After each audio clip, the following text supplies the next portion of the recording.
देखो, जहाँ तक बात है राज्य मंत्री परिषद का,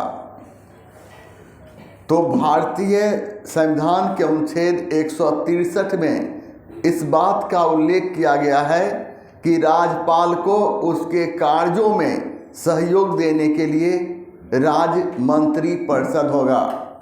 राज्यपाल मंत्री परिषद के निर्णय को मानने के लिए बाध्य है। इसका उल्लेख 42वां संविधान संशोधन के तहत किया गया। इस प्रकार 42वां संविधान संशोधन 1976 ईस्वी हुआ था।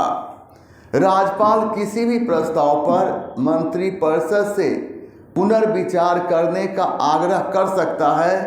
इसके बाद मंत्रिपरिषद उस प्रस्ताव को जिस रूप में भेजेगा राज्यपाल को स्वीकार करना होगा।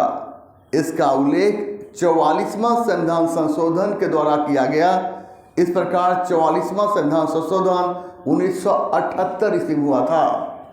51वां संविधान संशोधन यानी 51वां संविधान संशोधन 2003 में हुआ था।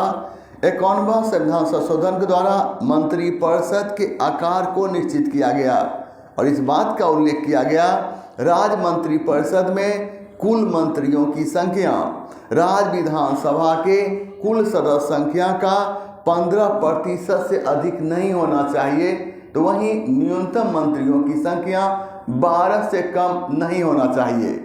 मंत्रिपरिषद का प्रत्येक सदस्य व्यक्तिगत रूप से राज्यपाल के प्रति उत्तरदायी होता है, तो वहीं सामूहिक रूप से विधानसभा के प्रति उत्तरदायी रहता है।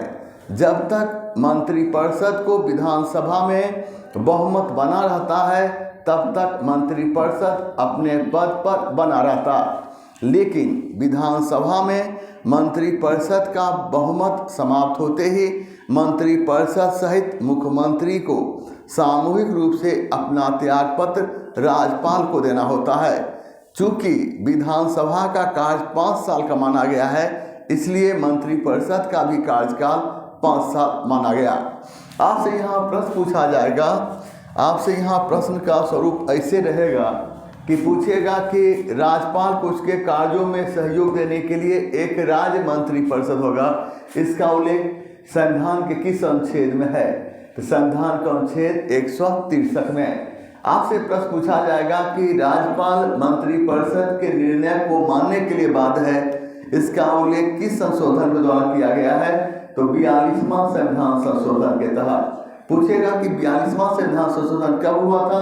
1976 ईस्वी में। आपसे पूछा जाएगा कि राज्यपाल किसी प्रस्ताव पर मंत्रिपरिषद से पुनः विचार करने का आग्रह कर सकता है।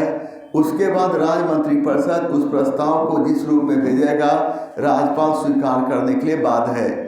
इसका उल्लेख किस संशोधन के द्वारा किया गया है? तो 44वां संविधान संशोधन द्वारा। और 44वां संविधान संशोधन कब हुआ था? तो 1978 ईस्वी में। आपसे यह पूछेगा कि 51वां संविधान संशोधन कब हुआ था? तो 2003 में। इसके द्वारा क्या हुआ था? तो राज्य मंत्रिपरिषद के आकार को निश्चित किया गया। तो इसमें किस बात का उल्लेख किया गया? इसमें इस बात का उल्लेख किया गया है राज्य मंत्रिपरिषद में कुल मंत्रियों की संख्या राज्य विधानसभा के कुल सदस्य संख्या का 15% अधिक नहीं होनी चाहिए। तो राज्य मंत्रिपरिषद में न्यूनतम सदस्यों की संख्या कितनी होनी चाहिए? 12 से कम नहीं होना चाहिए। और बात यह है, प्रश्न यह भी पूछ सकता है कि मंत्रिपरिषद व्यक्तिगत रूप से किसके प्रति उत्तरदायी होता है? तो राज्यपाल के प्रति। तो सामूहिक रूप से किसके प्रति उत्तरदायी होता है? तो विधानसभा के प्रति। तो मंत्रिपरिषद जब तक विधानसभा में मंत्रिपरिषद का बहुमत रहेगा तो मंत्रिपरिषद क्या होगा? अपने पद पर बना रहेगा।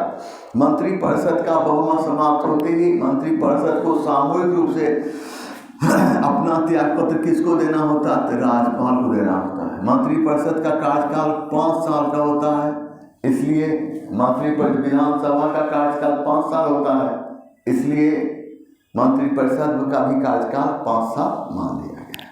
समझे बात को? चलिए।